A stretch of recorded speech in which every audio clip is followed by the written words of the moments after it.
Welcome to Mythical Phylogeny Adventures. I'm your guide, Jason. Today, I want to take a look at what is behind the success of Clair Obscure Expedition 33. And I want to end with a little theory that does surface when you look at the skills. Sorry, but there will be spoilers. It isn't really inspired by mythology, but more by the themes of art.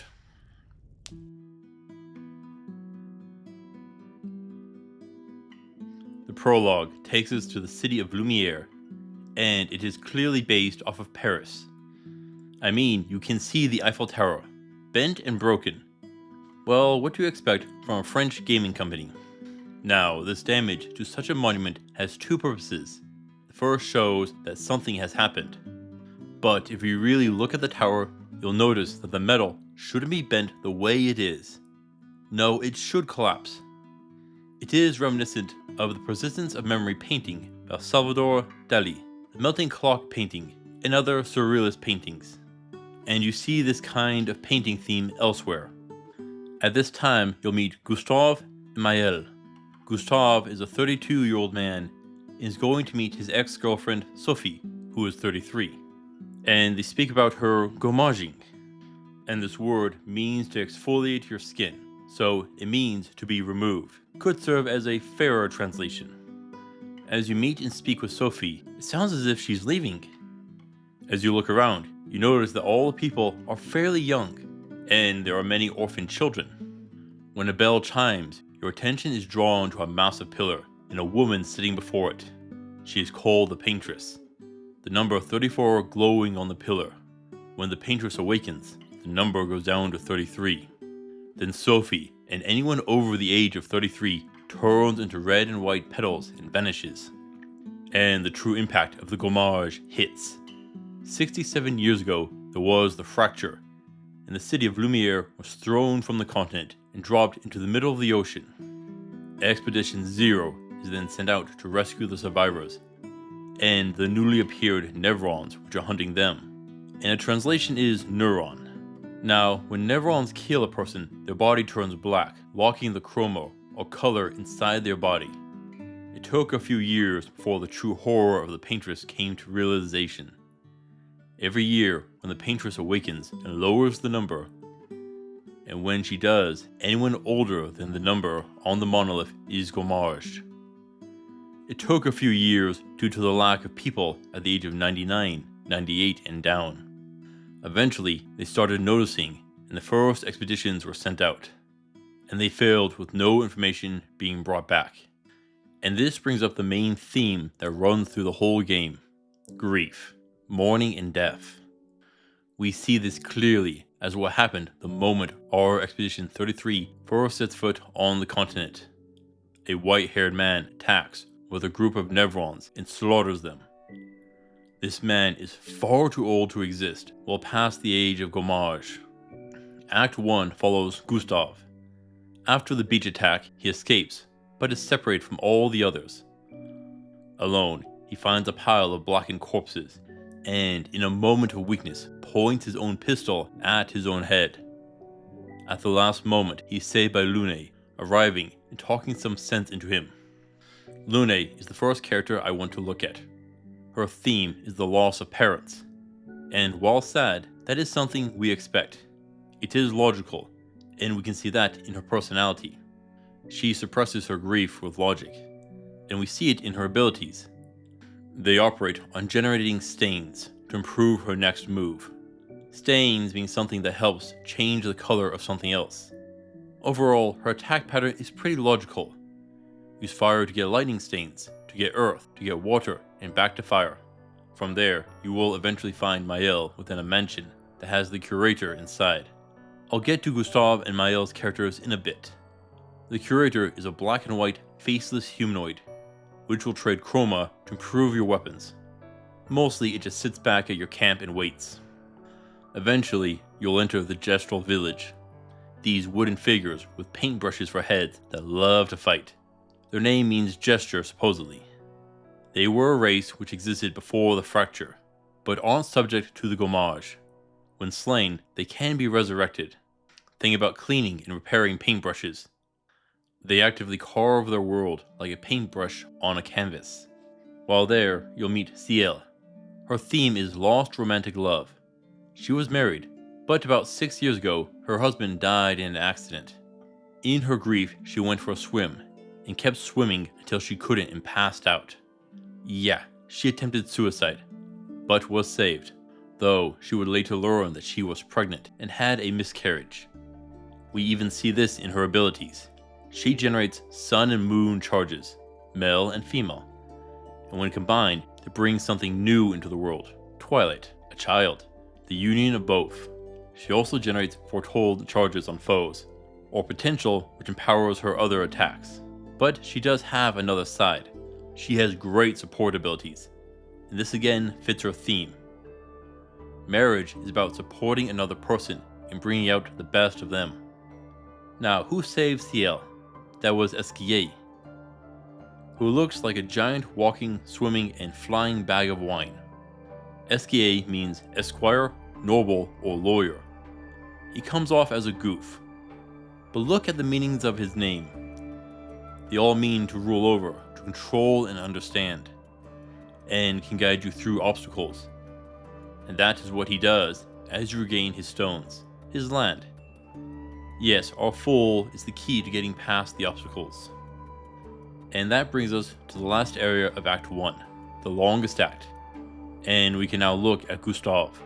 He is the potential loss of love. Him and Sophie's relationship failed on that. He wanted children, and she didn't. They had a potential future that failed. And in his skill tree, we see half of it is locked, and you can't gain these abilities. The others have a couple of locked skills too, particularly Maël. So you don't think too much about it, but you should. His skills require work to build up the overcharge for his ultimate attack. But at the end of Act 1, the white-haired man shows up and ends Gustave while the others escape, with the aid of a new character named Verso. Yeah, Gustave dies, and all of his potential ends right there. Real fitting.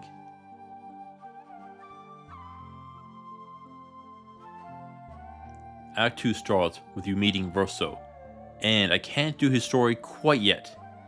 Regardless, he will guide you to meet the Grandis, meaning Gros, and his old friend Monaco. The Grandis are large figures which battle with wit and words.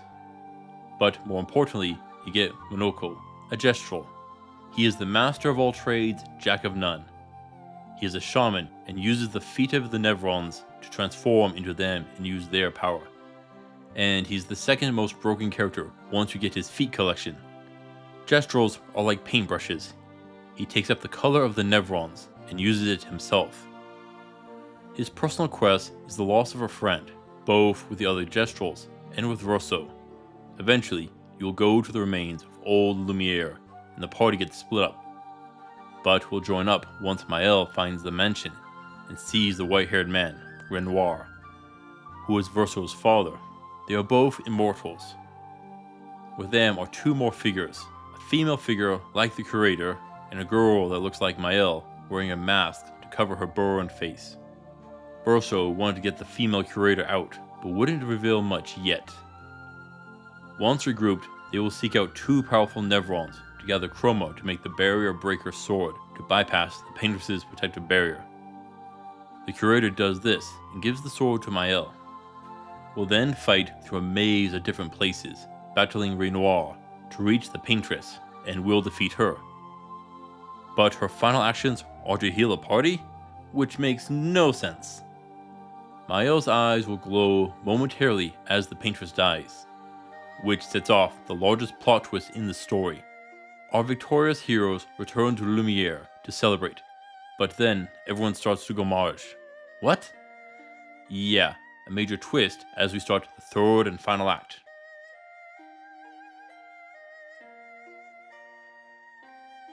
Thus far, there are a lot of mysteries between who the Paintress is, why is there a figure that looks like Maël, and more. And Act 3 begins with a story about a girl, Alicia.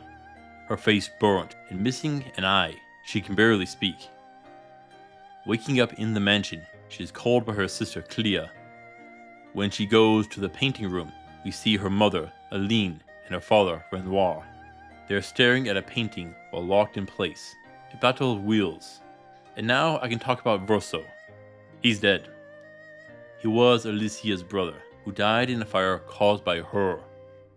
The world we have been exploring has been the canvas he painted as a child.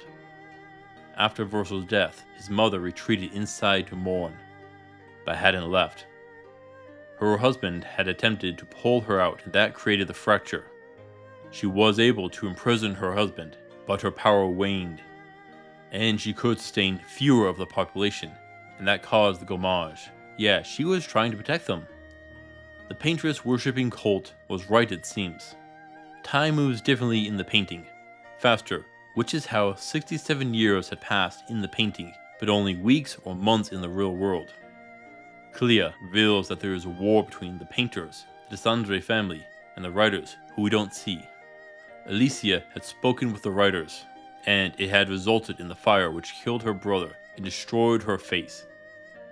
Clea is fighting the writers alone and needs her family's help, so she sends Alicia into the canvas to help their father, but Alicia gets caught up and is reborn as Maëlle. In the canvas, the Renoir, Verso, and Alicia we encounter are paintings done by Aline. Our painted Verso rebelled against protecting the paintress Aline. Verso is seeking to close the canvas, freeing his real mother and sister from it. His skills focus on improving himself. Perfection. Something which would suit a painter or a musician. As Act 3 starts, you are the real Alicia Maëlle, with all of her memories from both lives. And painted Verso and you go and speak with the real Renoir, who is working to wipe the canvas clean. She seeks to bargain to save the canvas, the last remnants of the original Verso's soul, but he refuses. Maëlle and Verso escape. With her memories back, Maëlle was able to bring back Lune, Ciel, Monoko. We then learn that the Nevrons are created by Clea. Maëlle is able to free the Chroma from within the slain and blackened earlier expeditions to create an army to fight back against the real Renoir. In your battle with him, Aline returns to the painting and helps fight back to save the canvas. At the last moment, Verso is able to escape to the core of the painting to see the last vestige of the real Verso's soul, a shadowy boy which you have seen throughout the game. He wants the boy to stop painting and forcing his family back into the real world, but Maëlle will fight to save it, and you will be forced to pick a side. In one, Maëlle remains in the painting with everyone restored but cut off from reality. But if Verso wins, we see the Desandre family standing over the real Verso's grave. The Desandre family, which you have dealt with, Clea, Renoir, Aline, Verso, and Alicia, represent the 5 stages of grief. The mother Aline is denial, Renoir is anger, Alicia is bargaining to escape the shame and pain, Clea is depression, and the painted Verso is acceptance. You could potentially switch Clea and Renoir. Lastly is Maëlle. She is loss of self. The real Alicia lost her face, beauty, and voice, and ran away from it. She chose to hide as Maëlle. Her kit focuses on managing burns and switching between defensive, offensive, and virtuous stances.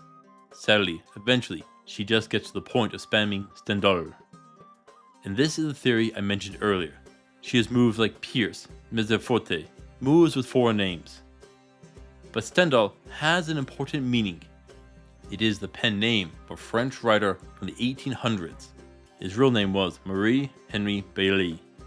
He did write things like The History of Painting and several works of fiction. Now, isn't it odd that her most powerful attack would be named after a writer, not a painter? Well, theory is simple. Alicia and an unknown writer were at one time meant to be a Romeo and Juliet situation. Perhaps this was a storyline which was cut somewhere along development. Just a theory, what do you think? Overall, it holds its themes of grief and handling it through all 3 acts, and looks at how people react. Each character touches a different aspect of it, all while the world itself focuses on things associated with painting. Even the name clair obscur are terms used in painting, meaning clear and dark. The world is vibrant with incredible color and images, said to look surreal. And a beautiful music is playing over everything. While a turn-based game, you aren't passive and you can react to your opponents. Eventually, you can reach the point of just one-shotting most foes. so it could use some balanced work, but overall a fun game. Thank you for watching, adventurers. A little outside the normal things I like to look at, but can be useful in your own writing.